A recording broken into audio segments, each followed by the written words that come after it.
Weekend আজ decide করলাম eco park যাবো 7 ওয়ান্ডার্স দেখতে, আমি বোন আর ছেলে। কিন্তু সবার আগে শুরু করবো ফুচকা দিয়ে। ইকো পার্ক স্যাটারডে ভাইবস এসটি 7 ওয়ান্ডার্সের ভেতরে। তো চলুন ভেতরে যাওয়া যাক, দেখি 7 ওয়ান্ডার্স কতটা ওয়ান্ডারফুলি তৈরি হয়েছে। সত্যি সুন্দর লাগছিল। চলুন আগে পিরামিডসের দিকে যাওয়া যাক, দেখি ওটা কেমন তৈরি হয়েছে। ঢুকে গেলাম ওপরে গিয়ে সত্যি দেখলাম স্কাল্পচারগুলো সুন্দর করে ডেকোরেট করা রয়েছে, কিন্তু এটা দেখে ভালো লাগলো না। আমাদের কিন্তু মানে গভর্নমেন্ট প্রপার্টি ড্যামেজ করা উচিত না। ওখানে গিয়ে কিছু ফটোগ্রাফ তুললাম। আমার বোন ফটোগ্রাফ তুলতে ভালোবাসে, বাট নিজে ফিল্ডে আসতে পছন্দ করে না। ইকো পার্কটা অনেক সুন্দর বানানো হয়েছে। এখানে শুধু 7 ওয়ান্ডার্স দেখার জন্য না, এই পার্কটা সবার জন্য। এখানে বোটিং, তোমার সাইকেলিং, তারপরে এখানে বৃদ্ধদের জন্য টয় ট্রেন আছে যারা হাঁটতে পারে না। সত্যি জায়গাটা খুব সুন্দর। এখানে খুব ফ্যামিলির জন্য অনেকই ভালো। ফ্যামিলি বলো, ফ্রেন্ডস বলো, কাপলস বলো, সবার জন্য খুব ইকো ফ্রেন্ডলি। আর এত গরম, কলকাতা এত গরম পড়েছে, তার ঘরে বসে থেকে বাইরে ঘোরা অনেকটাই বেটার। আর যদি পার্ক এরকম হয় তাহলে কে না যাবে। সবার জন্য পসিবল না 7 ওয়ান্ডার্সটা অ্যাকচুয়ালি দেখার, তো এখানে এসে সেই ফিলটা কিন্তু নেওয়াই যায়।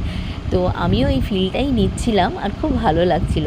আমি প্রথমবার আসিনি ইকো পার্কে, আমি আগেও এসেছিলাম, কিন্তু এখানে ফার্স্ট টাইম ঢুকছি। তো তাজমহলে কখনো যাইনি, তো এখানে এসে সেই ফিলটাও নিচ্ছি। খুব ভালো লাগছে, একটু ওয়াক আর একটু অ্যাক্টিং। খুবই সত্যি আমি এক্সাইটেড ছিলাম এগুলো দেখে। আর এখানেও কিছু ফটোগ্রাফ আমি আর আমার ছেলে তুলছিলাম একটু পোজ নিয়ে।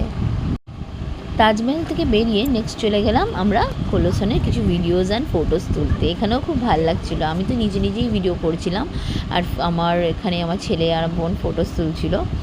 তো এখানেও আমাদের ফটোগ্রাফস আর ভিডিওসের শেষ নেই। যাই হোক, নেক্সট চলে গেলাম আমরা কোথায়, চায়না ওয়াল, নেক্সট ওয়ান্ডার্স। হ্যাঁ, চায়না ওয়ালে উঠে কিন্তু আমাদের পা কিন্তু ব্যথা হয়নি, সেটা একদমই না। এখানেও কিছু ফটোগ্রাফস নিয়ে নিলাম।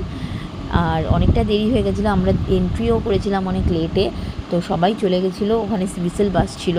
তো নাও এখন কিন্তু বাড়ি যাওয়ার পালা। 7 ওয়ান্ডার্স দেখে নিলাম ইকো পার্কে, তো খুব মজা লাগলো। এখন সবাই বেরিয়ে গেছে, আমরা একা বাইরে। এখন আমাদের বেরোতে হবে, অলরেডি হুইসেল বেজে গেছে। তো অনেক সুন্দর লাগলো। তো তাজমহল এনজয় করলাম কলকাতায় বসে, অ্যান্ড অল দ্য 7 ওয়ান্ডার্স। এবার ডিনারের পালা। আউট চাউম্যান না ভূতের রাজা দিলওয়ার। ডিসাইড করলাম চাউম্যানে যাবো, বিকজ উই আর চাইনিজ লাভার। তো এখানে খাওয়া দাওয়াটাও অনেক সুন্দর। আমার বোন এখানে অর্ডার দিয়ে দিল স্যুপ, একটা মিক্স হাক্কা আর তোমার ফিশ আইটেম। আমার ছেলে চপস্টিক দিয়ে খেতে পারে, বাট আমি পারি না। আমার জন্য ফোকি বেস্ট। আজকের দিন খুব ভালো কাটলো। Bye bye.